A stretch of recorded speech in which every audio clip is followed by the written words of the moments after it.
बिस्मिल्लाहिर्रहमानिर्रहीम। अस्सलाम वालेकुम नाज़रीन, मैं हूं एडवोकेट शाहज़ेब आज़म और आप देख रहे हैं मेरा यूट्यूब चैनल। नाज़रीन, जस्टिस याह्या अफरीदी के चार्ज संभालते जिस तरह उन्होंने एक्शन लिए, जिस तरह जस्टिस मंसूर अली शाह, जस्टिस मुनीब अख्तर को कमेटी में वापस बुलाया और जुडिशल कौंसल का इजलास तलब किया है, तो उस जुडिशल कौंसल में हमारे जो मुअज़्ज़िज़ सिकंदर सुल्तान राजा साहब मौजूद हैं, जिनको मुंशी इलेक्शन कमीशन इमरान खान साहब कहते थे। वो यानी नून लीग के ज़्यादा वफादार थे, हमारे जो आइन और कानून के वो उस तरह से वफादारी नहीं निभा पा रहे थे। बहुत सी मजबूरियाँ होती हैं इंसान की, तो पता नहीं इनकी क्या मजबूरी थी। तो अब इनके खिलाफ जो है वो 7 नवंबर को बाकायदा सुप्रीम जुडिशल कौंसिल का इजलास भी तलब कर लिया गया है।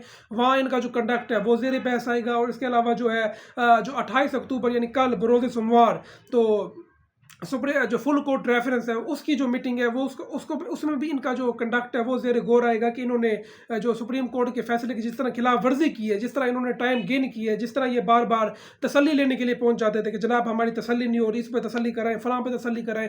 तो अब याह्या अफरीदी साहब ने फैसला किया कि क्यों ना एक ही दफ़ा इनकी तसल्ली करा दी जाए और इनको बता दिया जाए कि इनकी हैसियत क्या है, आइन और कानून इनको इनकी लिमिटेशन क्या देता है और ये किस तरह ये जो है अपनी लिमिट से बाहर जाकर जिस तरह ये काम कर रहे थे, जिस तरह वो किसी को खुश करने की कोशिश कर रहे थे, या जिस तरह जो है हमारे इस्टेब्लिशमेंट के बी टीम बने हुए थे या नून लीग की बी टीम कह लेते हैं, तो क्योंकि दोनों इस वक्त सेम ही है।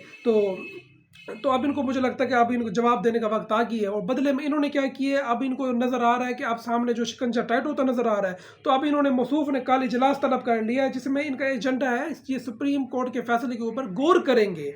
और पीटीआई की जो मखसूस नशिस्तें जो सुप्रीम कोर्ट ने कहा कि ये पीटीआई का हक बनती हैं, तो उसके ऊपर गौर किया जाएगा कि ये तहरीक इंसाफ को देनी है या नहीं देनी। अब तो पता है कि अब पानी सर के ऊपर से गुजर चुका है, तो अब तो इनके पास कोई ऑप्शन है नहीं। अब ये कल ऐलान करेंगे और मखसूस नशिस्तें ये पीटीआई में तकसीम कर देंगे, तहरीक इंसाफ को ही दे देंगे सुप्रीम कोर्ट के मुताबिक, क्योंकि अब इनको पता है कि अब हो कुछ नहीं सकता।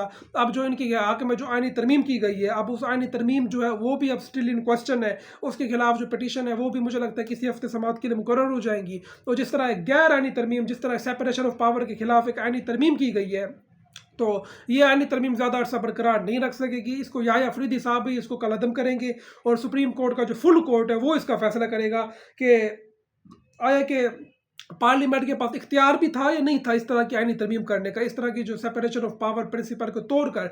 यानी सेपरेशन ऑफ पावर का असूल है कि पार्लियामेंट अपनी हदूद में काम करेगी, सुप्रीम कोर्ट अपनी हदूद में, और जो एग्जेक्टिव है वो अपनी हदूद में काम करेंगे। तो जिस तरह पार्लियामेंट ने बाकी दो इदारों की हदूद को फलांगा है, जिस तरह पार्लियामेंट ने मुदाखलत की है, तो सुप्रीम कोर्ट ये फैसला करेगी कि क्या ये पार्लियामेंट कर भी सकती है या नहीं कर सकती। और अगर फर्ज करें सुप्रीम कोर्ट इस पॉइंट पर नहीं जाती, सुप्रीम कोर्ट सिर्फ ये जो प्रैक्टिस एंड प्रोसीजर ऑर्डिनेंस है इसको कलअदम करार दे देती है, तो जो 63A वाला फैसला है उसने ऑटोमेटिकली कलअदम करार हो जाना है। और उसमें जो अख्तर मेंगल के जो सेनेटर है दोगले, तो उनका जो वोट है वो भी काउंट नहीं होगा। यानी उस शख्स की आप देखें कि वो व्हील चेयर पर बैठकर वो वोट देने आया है और अख्तर मेंगल के साथ खड़े होकर कहता है कि मेरे ऊपर जोर ज़बरदस्ती मुझे वोट दिलवाने के लिए लाया गया गवाह करके, और जब वो वापस बलोचिस्तान गया तो वहाँ जाकर फिर मुकर गया अपनी बात से। तो यानी एक शख्स जिसका कोई कैलिबर ही नहीं है, जो बार बार अपनी बात से मुकर रहा है, वो तो उसको जो है वो बाकायदा ऐसे शख्स को तो मुझे लगता है कि पार्लियामेंट का मेंबर ही नहीं होना चाहिए, क्योंकि वो उसने कहीं तो झूठ बोला है ना आखिर। या तो उसने उस वक्त झूठ बोला है कि उसको गवाह किया गया है, या उसने उस वक्त झूठ बोला है कि अख्तर मेंगल ने उसको गवाह किया है और जबरदस्ती प्रेस कॉन्फ्रेंस कराई है। तो जब उसने झूठ बोल दिया है तो आर्टिकल 62(1)(f) के मुताबिक वो सादिक तो नहीं रहा, सादिक और अमीन वाला कंसेप्ट तो खत्म हो गया। तो इसको उस ऐसे शख्स को तो ताहयात नाअहल होना चाहिए। तो उसका वोट के ऊपर जो आईनी तरमीम करा दी गई है, तो इसके ऊपर जो है ये बाकायदा फैसला होगा और सुप्रीम कोर्ट जो है वो पक्का इस मामले को हल करेगी कि पार्लियामेंट की हदूद क्या है, पार्लियामेंट किन हदूद में रहकर कानून साजी कर सकती है। यानी ये बड़ी नीट थी, ये बड़े अरसे से जो हमारे मेरे जैसे जो रिसर्चर हैं, हम इस चीज़ को बड़ा मिस कर रहे थे कि सुप्रीम कोर्ट कोई एक ऐसा फैसला दे, कोई एक ऐसा प्रेसिडेंट बनाए कि पार्लियामेंट की कानून साजी की हद क्या होगी। क्या पार्लियामेंट कोई ऐसा कानून पास कर सकती है जो कि doctrine of separation of power और आईनी हदूद की खिलाफ वर्जी हो।